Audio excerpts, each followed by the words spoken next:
He was born on September 9th, 1966 in Brooklyn, New York. At age 17, he did his first set as a stand-up comedian at a Boston comedy club after his brother urged him to try it. He continued performing while attending New York University, performing regularly at clubs and at universities. It was also during this time that he would land his first credited acting role as a recurring Smitty, a friend of the Huxtable family on The Cosby Show in 1984. Then, while he was working at LA Comedy Club, one of his performances was seen by Dennis Miller, a friend of Saturday Night Live producer Lorne Michaels, and he recommended Sandler for the show. Michaels then agreed with him, and Sandler was then cast in the show in 1990, where he both wrote and performed. But Adam's film career would actually start 1 year earlier in 1989 as Shecky Moskowitz in Going Overboard. Now, 35 years later, with the creation of his own production company, Happy Madison Productions, and with 135 nominations, 76 award wins, including the 2023 Mark Twain Prize for American Humor, it's time to ask the question: is Adam Sandler a phenom or a flop?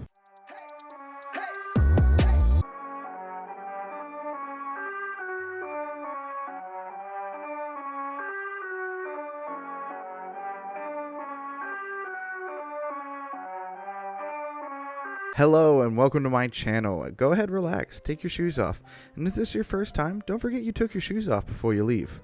Welcome to episode 2 of Phenom or Flop, the show where we take a critical and audience scores of an actor's filmography and smash them together to see if, according to the Cindy metric, shout out to Cindy, if they are a phenom or a flop. As a reminder, the Cindy metric states that an actor must be starring in or highly billed on the movie for it to count towards the numbers for the actor. Once we narrow down the movies, we can then take the average score of both the critics and audience scores according to Rotten Tomatoes, IMDb, and Wikipedia. In this episode, if you couldn't tell by the intro, we are going to be taking a look at the filmography of Adam Sandler, who across those three websites has a total of 74 movies listed. But according to the Cindy metric, shout out to Cindy, there are only 50 that we are going to be taking a look at today. Let's look at those 50 movies.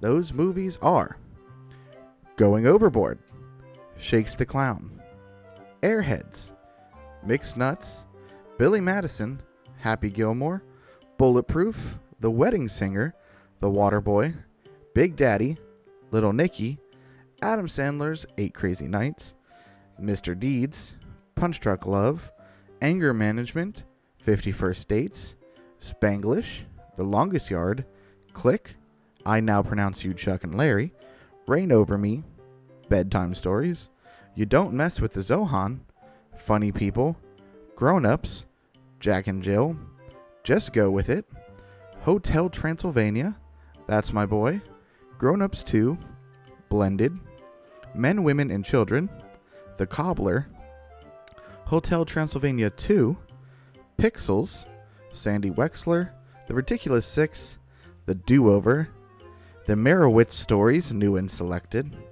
Adam Sandler, 100% Fresh, Hotel Transylvania 3, Summer Vacation, The Week of, Murder Mystery, Uncut Gems, Hubie Halloween, Hustle, Leo, Murder Mystery 2, You Are So Not Invited to My Bat Mitzvah, and Spaceman. So those are the movies that we're going to be looking at as all of his filmography according to the Cindy metric. Shout out to Cindy. However, I want to take a look at the top 5 best in the worst for both sections of scores before we go on to the final scoring of him. So, let's take a look at what the top 5 for his critic scores were. That would be Adam Sandler, 100% Fresh, ironically with only a 90%. You Are So Not Invited to My Bat Mitzvah with a 91%. Uncut Gems with a 91%. The Merowitz Stories, New and Selected with a 92%. And Hustle with a 93%. For audiences, the top 5 were Reigning Over Me with an 81%. Happy Gilmore with an 85%. Leo with a 90%, Adam Sandler 100% Fresh with a 90%, and Hustle with a 93%. It's interesting to look at these movies and see how many of these are more dramatic roles than his comedic roles, especially with them being the higher rated movies.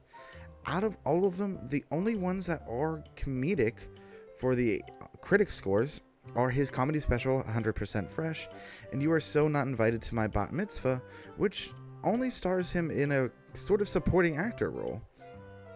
The other three are more dramatic roles. And then with the audience, Reign Over Me is a very dramatic role, talking about someone who lost their loved ones on 9/11. And then you have Happy Gilmore, Leo, and Adam Sandler 100% Fresh all being comedic. And then again, Hustle being the top rated, which is a more dramatic movie. I mention this just because it's often that we think of Adam Sandler as a comedic actor, but the critics and audiences more enjoy his dramatic roles, seeing that there are higher scores, but those comedies still have some place in his top 5, as a majority of the top 5 are comedy movies. For the critic scores, however, for the worst 5 movies, we have The Do-Over with a 9%, Grown Ups 2 with an 8%, Bulletproof with an 8%, Jack and Jill with a 3%, and The Ridiculous Six with a rare 0%. Fun fact that is unsurprising in that movie, that the only non-racist character was the Burro. Shout out to Burro. For audiences, the worst 5 are Ridiculous Six with a 36%, The Cobbler that also has a 36%, Jack and Jill is also on this list with a 36%, The Week Of with a 34%, and an Going Overboard with an 11. Now, before we talk about more specifics with the movies, I wanted to take a moment and tell you my top 5 Adam Sandler movies. This is a part of the show that I wanted to add here, just so you could see what my favorite movies for these actors are. So, my top 5 are Grown Ups, The Waterboy, Sandy Wexler, Adam Sandler's 8 Crazy Nights, and Funny People. That's it. Just a little of my opinion here. Thank you. So with all of that being said, there are 2 specific things listed on his movies and filmography that I want to take a look at before we get to those final scores, because I think they make an interesting notation on those numbers, a little asterisk, if you will. See, 2 movies I wanted to highlight are Going Overboard and Norm Macdonald's Nothing Special. Going Overboard has no critic score on Rotten Tomatoes. As mentioned before, it has 11% from audiences, but there was only 3 reviews from critics. 2 of them only having actual words for them, and 1 of those reviews gave it a 0 out of 4 stars. With all of this being said, it was its worst reviewed movie. It didn't make it to the top 5 worst because it didn't have a score, so I couldn't say it was the worst scored, but I did add a 0 in for it when I was going through the average. The second movie here is a little different. It's a comedy special from Norm Macdonald called Nothing Special, and is entirely the opposite end of the review spectrum. This was a posthumous stand-up comedy special from Norm Macdonald, which contained 50 minutes of unreleased material recorded in June 2020. It is also a half-hour roundtable which had his friends and colleagues reflecting on his life and career. This special was released on Netflix on May 30th in 2022, 8 months after his death. The roundtable consisted of Dave Chappelle, David Letterman, Conan O'Brien, Adam Sandler, Molly Shannon, and David Spade.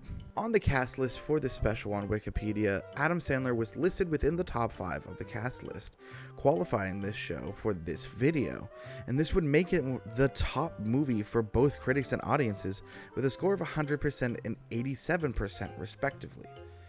The reason, though, I didn't include it into any of the scoring or anything within the video was it wasn't a performance. This was Adam Sandler as himself, and he was honoring his friend and did not perform really in this. He just kind of talked. Even with his comedy special 100% Fresh, he was performing something. It wasn't just him standing around talking with friends being himself. He wasn't playing a character, he was himself in 100% Fresh, but it was still a performance. And so for me, it didn't feel right to qualify this honoring of his friend as a performance, and so I didn't include it into the final numbers. So in the end, these 2 movies represent the best and worst of what can come when you take the Cindy metric into consideration. Shout out to Cindy. All of this, though, brings us back to the main question of this video. Is Adam Sandler a phenom or a flop? When it comes to the critic scores, adding them together gets you a total of 1,983. You divide that by the 50 movies we have, and it gives you the average score rounded up of 40%. For the audience, the scores total 2,887. Dividing that by 50, rounding it up of course, gives you an average of 58%. I then added those two numbers together to get to the final score of 49%. Unfortunately, this is under the 60% we look for that match the numbers that we used to gather, making him a flop. For those of you upset that he is a flop, I will let you know that we consistently saw highest scores from audiences when it comes to rating him. So if you think Adam Sandler or any of his movies are fantastic, that's okay. And I would love to hear which of his movies you enjoy in the comments down below. Also, if you want to leave any suggestions for which actor I should take a look at next, leave that down there as well. And don't forget to subscribe and hit that notification bell to see your favorite actor is next. Thank you for watching, and I'll see you next time.